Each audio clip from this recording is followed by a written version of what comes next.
right, thanks again. I was eavesdropping on your conversation, and I was like, dude, I have to, I have to talk to this guy. First, let's go ahead and state your name. Tell me your ride. What are we looking at? Hello, my name is Jeffrey Leung. This is my 1973 Toyota Celica with a 302 quad wiper setup. All right, so we'll get to the details about the car. Tell us exactly where you're from and what are you doing in Temecula, California?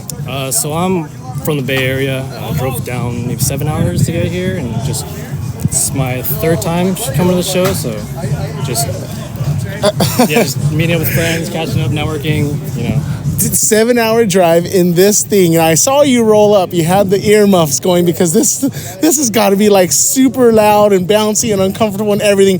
Tell us the ride, the 7-hour drive in this classic Toyota. Today was actually pretty bad. Left at 3 in the morning, took 101 instead of the 5. So I was like freezing, didn't expect to be that cold.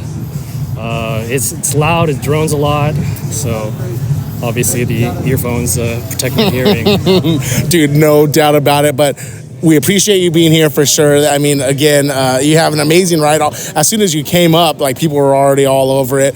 Let's go into the details of this car. Tell us, first of all, why this car, why this Toyota, and what was like your inspiration for the build, and what were you going for? Oh, shoot, I don't even know. I think I first came across Matt Panic's car. He has like a blue 73 Celica that he drifts, and I kind of just fell in love with the body style. Really like the first gen Camaros, stuff like that, but those were a little out of my price range. Found these ones. These were, a little more budget friendly, so I just sort of like started the hunt from ever since. And then you've obviously added stuff. You got carbon fiber, which is amazing. You got beautiful fitment. Tell us about some of the mods. You don't have to name them all, but just some of the things that you're proud of or that people really compliment you on. Yeah, so I swapped a 302 out of an 87 Mustang.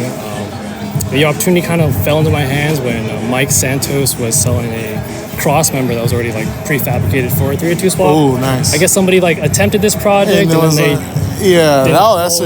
good luck on that. Yeah. So I got lucky with that, and that sort of like snowballed the project kind of sort of snowballed from there. Came across, I think as I was like looking into like classic cars and whatnot, I came across like the GT40s, Ford GTs, and they ran like quad wiper setups and sort of like fell in love with that. So I sort of incorporated that in the 302. Let's see.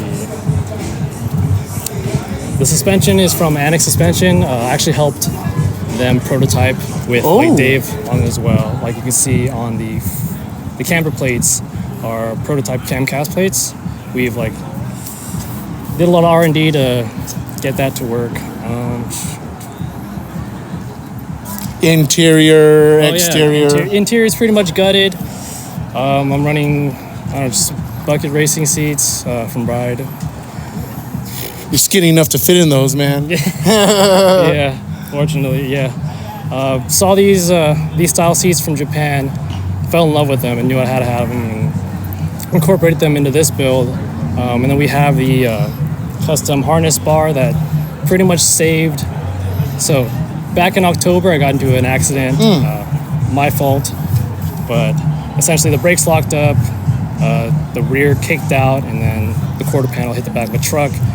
Fortunately, I had the harness bar that saved a lot of the damage, or like a lot of potential damage I could have. Yeah. Right, the frame was okay. It was just the quarter panel that was punched in. Obviously, glass and all that was damaged as well. But that's crazy. Yeah, no, that's awesome. And so, starting to wrap up, what should people know about first gen Celica? What should people know about the journey of building a classic car to their liking or taste? What have been some of your hardships or things that you've run into? Sounds like you got well connected within the community and found other people like that. But what's your journey been like restoring such a difficult car or classic car in general? I guess for this particular chassis, the aftermarket support isn't as great compared to, like, say, the Datsun 240s and 510s and whatnot. So a lot of it's just in terms of, how do I explain this? like a lot of searching, or like you said, networking, or? Yeah, Mike Santos has the forum called firstgencelica.com. So a lot of like very useful information's on there. After I bought this car from him, actually, he told me to sign up, and then from there, kind of just learned from the ground up. This was like my first car, I guess experimenting with. Okay. My first build. So a lot of time, a lot of patience. A lot of patience, a lot of visionary changes. It's been through multiple iterations as you grow up, you find different things, or you see different builds or inspiration. I get it. Exactly. Now, tell me, do you plan on keeping this? Do you want to get it to a certain level, enjoy it, and then send it off? Or, what's kind of the future for this car? And what else do you have at the house? This is my only project, and this is like one of my forever projects. This is something like, I got into cars sort of because of this, right? Oh, wow. I bought this sight unseen, no experience at all, had a... Anyone can do it, man. No, but anyone can do it. That's very interesting. Like you said, sight unseen, you're kind of getting into cars, but you had some love, you had some inspiration, you dived right into it. And so, again, like, do you have, I'm assuming you have a daily at the house, or like, how has your love of cars kind of grown from there? So when I first got this car, this was my daily for like a few years. Wow. Yeah, so I dailied this for a couple of years, and then eventually my brother gave his car to me, and then when he got a new car. So I've sort of like retired this as being the daily for now. But very cool. Very interesting. No. Last question, and again, thank you for speaking with me. California wants to transition to electrification in the next 15 to 20 years, and we're like on completely opposite ends of the spectrum when it comes to like first gen Celicas, and then we have electric cars and the kind of the future. What are your thoughts of electric cars, and where do we take the car culture from here? Because I don't really have like much of an opinion about it. Like, I'm not totally against it. I'm not, So still kind of forming. Okay. Yeah, exactly. Like, I think the idea is cool. Like the Legacy from Industry Garage. Okay. Like they did electric converted Z, and I thought that was pretty cool.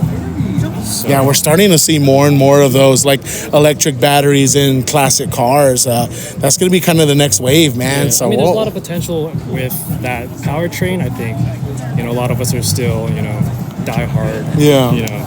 So I appreciate your time. Go ahead. How can we find you? How can we follow your build, or any shout outs or thank yous you want to give out? Go ahead and do so now. Yeah, so you can follow me at Jeffrey Leung.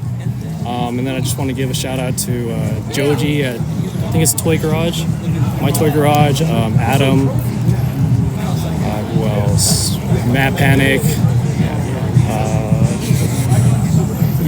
First Gen Celicas, of course. Yeah, of course. Just the whole community in general, they've been super helpful. So, all right, we appreciate it. I appreciate it. I'm gonna do a quick walk around, just get a bit of the car, and I'm assuming we'll see you at JCCS, huh? Yeah, hopefully we'll see. Definitely. Well, thank you. Take care.